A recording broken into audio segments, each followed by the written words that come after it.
guys, nandito tayo ngayon sa Robinson Gentry kung saan si Madam Roxy nagpamamassage siya. It's a free lang naman only guys. Kaya ang vlogger ang bakla niya, Lola Muneng. Ayan din si Ma'am Roxy.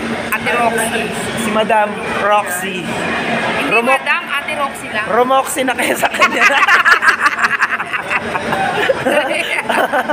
Ayan, nandito kami ngayon sa ano. Libre lang daw kaya ako nagpahilot. Kami yung kilay ng Lola Nyuning, oh, Tulong na lang ni pang-aura. Kuya to sa akin. Tingnan mo yung kilay ng Lola Muning, oh, pang-aurahan bakla. Dito kami ngayon, may mga Diba, customer ang pa ganda kami na host dito ko ngayon. today. Kuya, i-video mo si Kuya. Sabi mo, thank you very much kay Kuya. Si Kuya, ayan. Kuya, ang pangalan mo? Malu. Ay, Malu. ate pala siya, ate. Malu siya. Ba, Malu.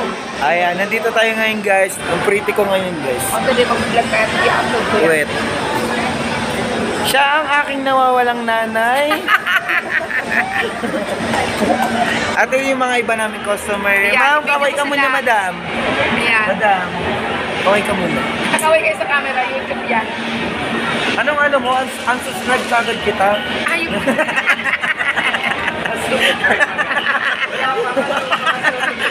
Anong YouTube mo, Neng? Ate Roxy nga.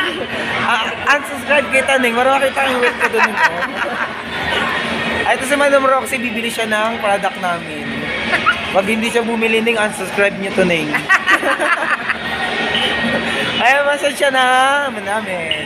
Ayun guys, abangan niyo sa pag-uwi namin guys. Thank you for watching.